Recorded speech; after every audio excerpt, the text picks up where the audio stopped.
Fala guerreiro, fala guerreira, hoje eu tô aqui com vocês para falar de um assunto muito importante no dia a dia de vocês, que é sobre objeções. Você aí que está me assistindo, sabe como é difícil lidar com essas objeções?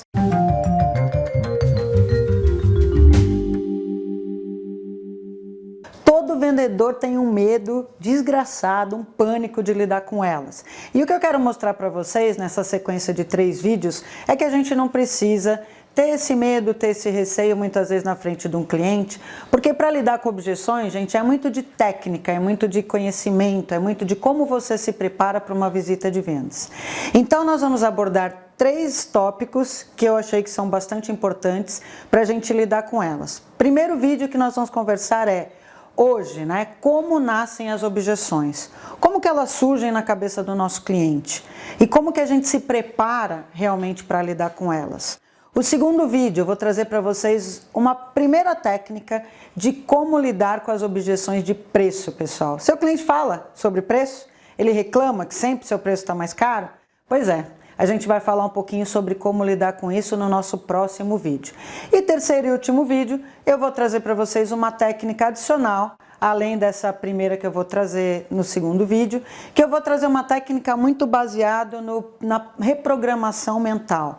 Como que você cria uma sequência de frases e perguntas que ajudam o seu cliente a dar uma desarmada nas objeções. Então, basicamente, nós vamos estar juntos durante esse período, eu conto com vocês. Então, vamos entender nesse primeiro vídeo como que nascem as objeções? Vamos lá, pessoal, para que possamos falar de objeções, é muito importante entender o funcionamento do cérebro, tanto do nosso quanto do cliente, tá? Vamos supor que o nosso cérebro, falando de uma maneira muito simplista, seja dividido aí em 2 grandes hemisférios. Um hemisfério que comanda a razão, a lógica, todos os números, tudo aquilo que é muito concreto, ok? Que nós chamamos de cortical. E o outro hemisfério que comanda tudo aquilo que nós não conseguimos explicar muito bem, tudo aquilo que é abstrato, emoção, sentimento. Essas 2 dimensões do cérebro, elas nunca conseguem funcionar ao mesmo tempo quando você tem que codificar alguma coisa, tá? Vou dar um exemplo.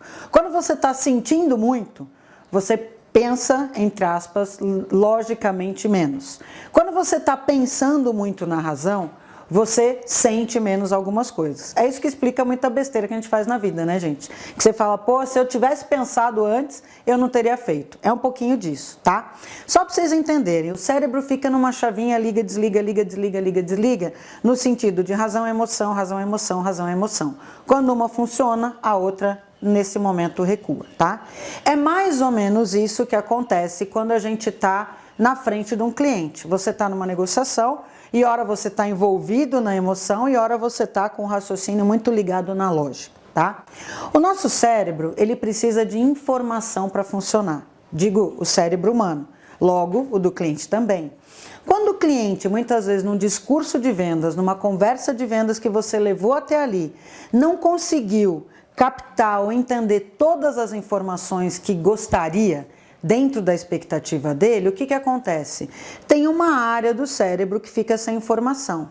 Logo, como o nosso cérebro precisa de informação para funcionar, ou atuar no melhor dele, essa área que fica entre esses 2 grandes hemisférios, ela produz informação, para que o nosso cérebro realmente compense essa falta de informação.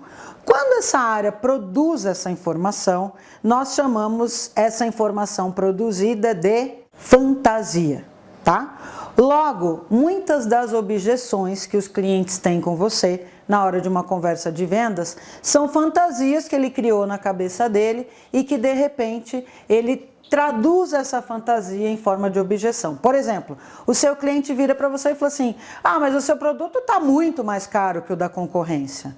É verdade? Às vezes sim, mas às vezes não. Então, a gente precisa entender que muito das objeções nascem porque lá atrás, nos outros passos da conversa de vendas, nós não conseguimos explicar ou pelo menos passar para o cliente todas aquelas informações que ele queria ou que pelo menos ele tinha de expectativa. Então, pessoal, nós temos que ter muito cuidado nesse momento das objeções, porque os clientes muitas vezes trazem muitas objeções que muitas literaturas chamam de objeções falsas. E é verdade, não são objeções reais, mas são blefes, são formas que ele tem de fantasiar que era a expectativa dele e de repente te trazer para um jogo que é um jogo muito perigoso, pessoal.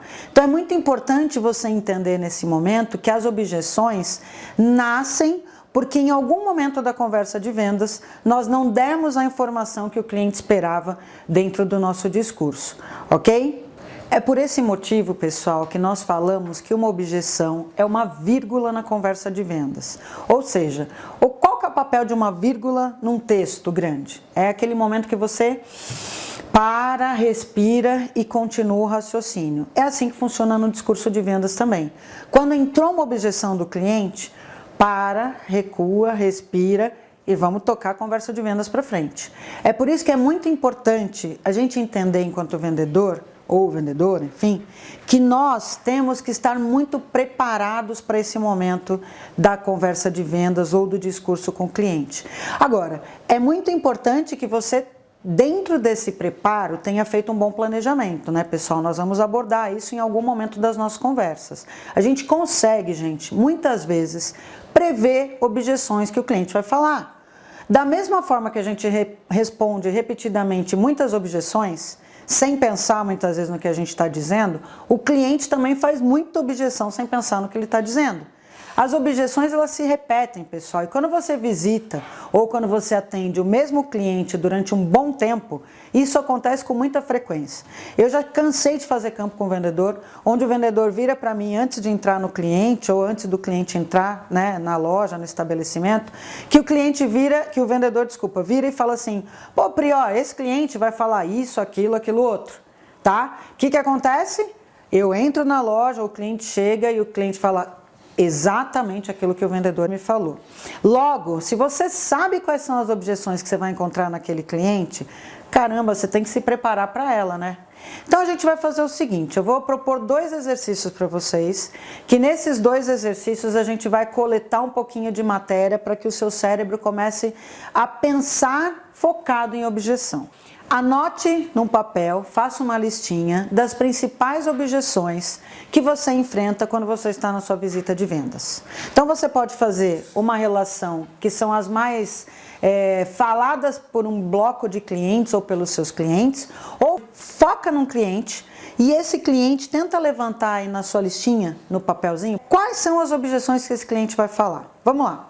Conseguiram, pessoal? Eu aposto que a primeira objeção que apareceu na listinha de vocês foi sobre preço. Todo vendedor que eu converso, que eu atendo nos meus treinamentos, fala: ai, Pri, mas o que eu faço quando o cliente falar de preço? A gente vai falar sobre isso, tá, pessoal? Mas é muito importante que vocês entendam que não é só objeção de preço. Muitas vezes o cliente fala de preço enquanto que ele está muito insatisfeito com outras coisas. Às vezes é com uma entrega, com um produto que veio com problema, ou o seu próprio atendimento. Então, tudo hoje se fala de objeção de preço, mas não é tão geral assim não, viu, gente? Muitas vezes você tem que olhar, é por isso que é importante você estar preparado, porque o cliente fala sobre preço e às vezes não é o preço o problema. Às vezes o seu preço está muito bem posicionado e ele usa o argumento de preço porque ele sabe que dá aquela desestabilizada no vendedor, né? É óbvio, né, gente? Nunca todos os nossos produtos, e nem devem ser os produtos mais baratos na leitura do cliente. Toda empresa, todo serviço, toda loja tem produtos mais caros e mais baratos. Então é claro que o cliente nesse momento, ele vira para você e fala que o seu produto está mais caro. Mas ele não te fala todos os outros que estão mais baratos também. Então cuidado com essa pegadinha, tá? Vamos tentar pensar de uma forma mais aberta, não só naquilo exatamente que o cliente está falando. Uma coisa importante é o seguinte também, o segundo exercício, que é o que vai ajudar muito nesse momento de você passar pelas objeções do cliente, eu gostaria que você fizesse uma listinha onde você escrevesse quais são os seus pontos fortes da empresa, dos produtos e seu enquanto atendimento de vendas.